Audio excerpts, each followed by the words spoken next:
O Parque Estadual Turístico do Alto Ribeira, PETAR, localizado entre os municípios de Apiaí e Iporanga, no Vale do Ribeira, aqui em São Paulo, está na mira das privatizações do governo Dória. Essa ameaça tem mobilizado ambientalistas. Mais de 200 entidades e cientistas divulgaram nesta segunda-feira uma moção em defesa do parque com o objetivo de evitar que a sua administração passe para as mãos da iniciativa privada ainda este ano. A gente vai falar sobre este assunto com o Carlos Bocuí, ele que é o presidente do Instituto Brasileiro de Proteção Ambiental, PROAM. Olá, Bocuí, bom dia, seja bem-vindo.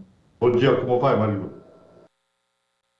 Tudo certo, Bocuí. Bom, na semana passada, Bocuí, a gente falou sobre o desmonte dos institutos de pesquisas no estado de São Paulo e sobre a ameaça de privatização aí do PETAR, que é o Parque Estadual do Alto Ribeira, né? A gente ouviu a Patrícia Clissa e a Helena Dutra Lutgens, né? Ambas aí da Associação de Pesquisadores Científicos do estado de São Paulo. E na pesquisa sobre o tema, eu vi que você está intensamente engajado nessa luta, né, contra a privatização do PETAR, está à frente, inclusive, dessa moção, e você que apontou, né, que esse parque é reconhecido pela Unesco como patrimônio mundial. Eu sei exatamente desse teu envolvimento, eu queria que você falasse sobre a importância, inicialmente, desse parque, né, como você mesmo apontou, lembrando a todos nós que ele é um patrimônio mundial da Unesco, né? Olha, então, essa é uma questão muito interessante, porque a partir do momento que a Unesco ela estabelece o status de proteção dentro do programa Homem e Biosfera, que é o programa da Unesco, que está sediado na Unesco de Paris, existe um status que é concedido a esse parque justamente de uma forma a integrar a questão ambiental, o patrimônio ambiental, e a comunidade local, né? Então, essa visão do homem e da biosfera, que é externada pela Unesco, é a forma ideal para você estabelecer processos de proteção ambiental, porque você integra o patrimônio a ser protegido, ambiental, e também a comunidade local. E o que nós temos no PETAR é isso, é uma construção, durante muitos anos, de integração da comunidade local com a gestão do parque, tanto que grande parte da comunidade, por exemplo, em Iporanga, você tem a maciça parte da população dependendo do ecoturismo, todos envolvidos com ecoturismo. Isso significa o seguinte, que há uma integração histórica entre a comunidade local e o patrimônio ambiental do entorno, que está sendo protegido. Bom, o que o governo pretende é estabelecer uma concessão. O que é uma concessão? É você dar a gestão do parque para a iniciativa privada. Aí nós temos um pequeno problema, que é um problema de conceito, e por aí começa a nossa discordância.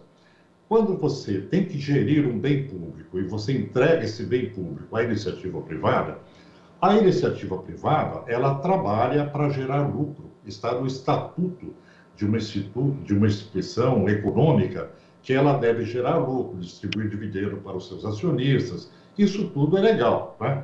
Mas quando você aplica isso a um bem público, você começa a sacrificar elementos ambientais que são bens públicos para gerar benefícios econômicos. Então, há uma incompatibilidade, eu diria, conceitual, né, estrutural, nas concessões de bens públicos. Essa é uma questão que o Brasil tem que discutir com urgência.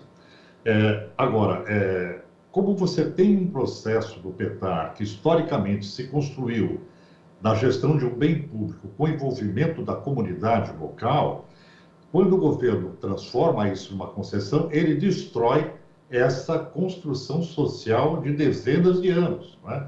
Então, não é possível concordar que essa situação ela seja provocada pelo governo sem estudos do que será o impacto ambiental, sem estudos socioeconômicos do ponto de vista da comunidade, ou seja, você tem que comprovar que não haverá retrocesso, né?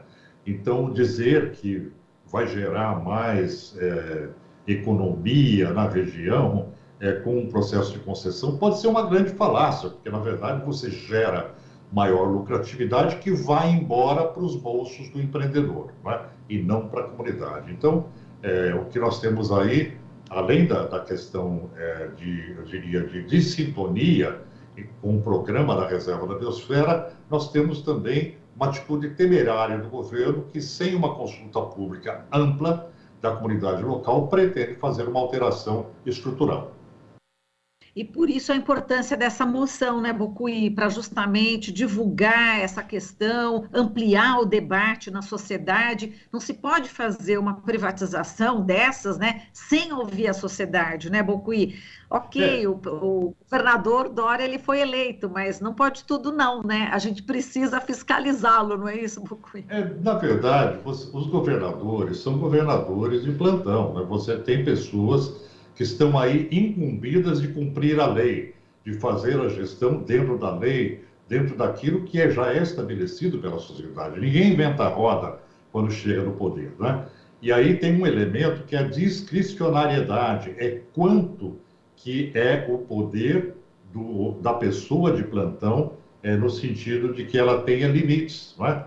A discricionariedade, ela tem limites. Quando você trata da questão ambiental, de questões sociais como a questão do PETAR, não é possível que o governador ele tome essa atitude, porque ela vai contra tudo aquilo de conquista social local, da proteção ambiental, enfim, daquilo que já se estabeleceu como conquista para a sociedade, né? Então, não o fato de uma pessoa estar no poder, como, por exemplo, Jair Bolsonaro, que pode tudo, não pode nada. Ele pode o que a Constituição permite que ele faça, né? Isso tem que ser uma coisa muito clara, porque senão há um transbordamento da discricionariedade e os governadores e presidentes passam a ser ditadores, né? Ficam criando normas para além da sua atribuição. E a questão do PETAR é isso, exatamente representa uma continuidade do desmantelamento dos institutos, né? É a mesma lógica, é a lógica que reduziu o sistema ambiental paulista a uma subsecretaria ligada a uma secretaria de infraestrutura, ou seja, você tem toda uma submissão da área ambiental a um modelo de desenvolvimento econômico que não é desenvolvimento econômico, é crescimento econômico. Então, essa adaptação, ela tem que ocorrer, principalmente em São Paulo, que é o estado que tem maior aporte técnico-científico, tem uma bagagem enorme em termos de conhecimento que deve ser aplicado a situações como essa, né? Não só na área do direito, mas do conhecimento científico, da participação social. Exato. Agora, essa possível privatização também vai colocar em xeque as mais de 400 cavernas, né, que o PETAR possui, não é isso? Que é o patrimônio espeleológico, não é, Bocuí? A gente já viu o presidente Bolsonaro tentando algo semelhante e o STF aí brecou. Você espera que também a justiça aqui no estado de São Paulo breque essa tentativa do governo Dória? Então, o PETAR é um lugar único, né? Primeiro porque ele detém a maior massa de floresta de Mata Atlântica restante do Brasil, né? O Vale do Ribeira tem essa característica. Segundo, que existe um patrimônio espeleológico de cavernas, de mais de 400 cavernas, que elas abrigam uma grande biodiversidade que pouco se conhece. Muitas espécies endêmicas, né? É um patrimônio que não se encontra em qualquer lugar, talvez seja único no mundo. O que se diz é que o PETAR é único no mundo em termos da sua dimensão, da sua complexidade, em termos de bens espeleológicos de Mata Atlântica, esse conjunto, né, de elementos tropicais junto com cavernas.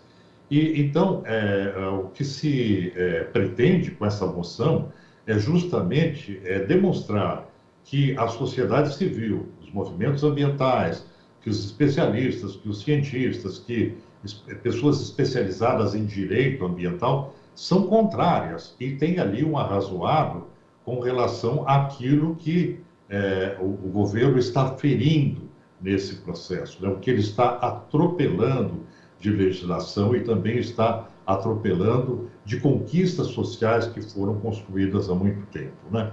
É preciso pensar o Brasil como ele é, como esse patrimônio tropical, esse patrimônio espeleológico, e essa gestão ela tem que ser feita de forma técnico-científica. Não se pode entregar simplesmente a iniciativa privada como se fosse uma padaria, não é? Não se trata disso, é um bem ambiental, um bem público, tem que ser gerido como tal. Exato, e é interessante, né, Bocuí, porque é a ciência junto com a comunidade local, né? Quer dizer, elas caminham juntos, né? Esse conhecimento científico com o conhecimento tradicional. E a gente fica pensando, de repente, se privatiza, as pessoas são afastadas, as pessoas que são do Vale do Ribeira, para onde elas vão? Que emprego que elas têm, né? Diante desse desemprego todo no Brasil, fora as suas raízes, fora exatamente essa maneira como eles cuidam ali do Vale do Ribeira, né, desse patrimônio ambiental. Como é que você vê essa possibilidade, né, deles saírem dali? O que será, né, dessa área, hein, Bocuí? Olha, eu vejo como um risco muito grande. Primeiro porque é usual, quando você tem que proteger uma área ambiental, você cria restrições de uso, não é? Porque o uso da região passa a ser o que nós chamamos de uso social da propriedade, né? Na verdade, as propriedades elas acabam tendo seu uso restrito porque elas representam um patrimônio ambiental, um patrimônio público. Então, há uma restrição de uso da área.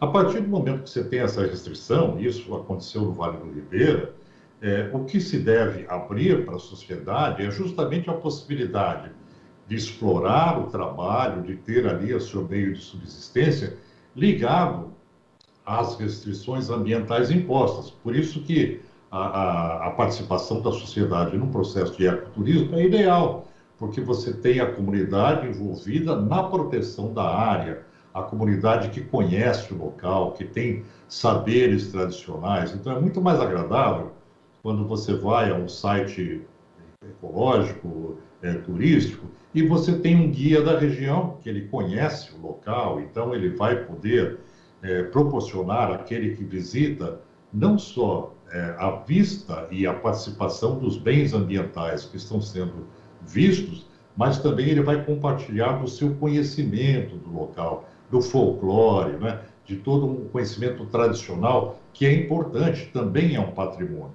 Então, a partir do momento que você cerceia essa participação já construída há décadas pela sociedade, você remete a sociedade local para situações de sobrevivência que muitas vezes são ilegais, né? Então, vai extrair palmito, vai fazer as coisas que antes eram feitas porque não havia restrição, né, de proteção.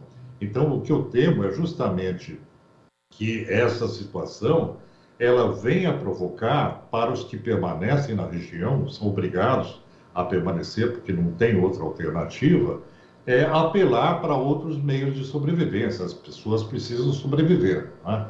Então, isso tudo que está acontecendo vai na contramão da sustentabilidade e dessa objetividade que a Unesco tem de integrar o homem na biosfera, não é? Que é o princípio da sustentabilidade real, quando você consegue estabelecer uma visão integrada do homem e do meio onde ele vive. E Bocuí, como é que está também a questão na justiça? Quer dizer, existe aí a possibilidade de se impedir isso através da justiça, do Poder Judiciário? Bom, do nosso ponto de vista, nós estamos diante de um retrocesso, né, ambiental, social.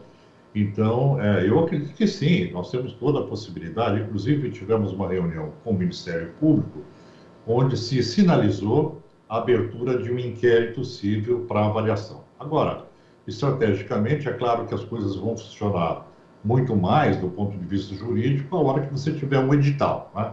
Que as coisas estiverem mais estabelecidas, então você pode contestar ponto a ponto. Ainda nós estamos numa fase, eu diria, preliminar da contestação jurídica, mas eu não tenho a menor dúvida que isso é necessário, vai acontecer, né? E não vai prevalecer esse tipo de possibilidade de um governo ditar o que pretende sem aporte técnico-científico e sem abordagem social atualizada e competente, né? Então, eu não acredito que isso prospere da forma como foi proposto, né? Eu, particularmente, sou contrário à concessão de bens públicos, né? Quando você fala em concessão por 30 anos, na verdade você está falando de uma privatização, né? Por 30 anos é um tempo longo, é mais do que uma geração local. Então, é preciso compreender que esses processos de estabelecimento de novas regras econômicas para a conveniência dos governos, na verdade, não são o melhor nem para o meio ambiente e nem para a sociedade. E é preciso, através de uma leitura mais técnica, mais especializada, fazer com que a justiça entenda que esses retrocessos não podem acontecer. E é isso que nós vamos tentar fazer na justiça. Muito bem, Bocuí, nesse minutinho final, quero repercutir com você a fala do Papa Francisco, né, que deu entrevista ao vivo, inclusive, numa televisão italiana, e ele disse que jogar plástico no mar é criminoso, mata a biodiversidade, mata a terra, mata tudo. A gente já tem, né, um histórico do Papa, enfim, como um posicionamento bastante incisivo em relação ao meio ambiente. Ele fez aquela carta apostólica, Querida Amazônia, que foi publicada em 2020. A postura do Papa, ele é um forte aliado aí na defesa do meio ambiente, né? Esperamos aí que repercuta bastante essa fala, Bocuí. Olha, o Papa, ele tem uma sensibilidade ambiental e, melhor, ele tem uma assessoria muito boa, né, da universidade, inicialmente, da Universidade de Buenos Aires, e então ele foi subsidiado na encíclica Laudato Si, né? E ele, por ter essa sensibilidade não só social, mas também ambiental, ele acaba tendo pílulas como essa, né, onde ele vai externando o conhecimento, a preocupação, em momentos onde é necessário. E isso acaba repercutindo muito, né? A questão dos plásticos hoje é um problema internacional. O Papa, ele pegou o ponto correto, na medida em que o plástico, quando ele se dissolve, ele deixa as partículas que acabam envenenando os oceanos, né?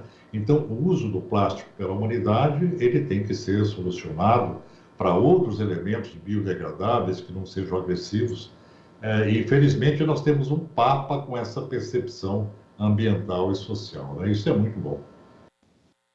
Tá certo, e sempre com bom humor, né? Segundo ele, faz bem para o espírito, né, Bocuí? Eu acho que é muito interessante a personalidade do Papa.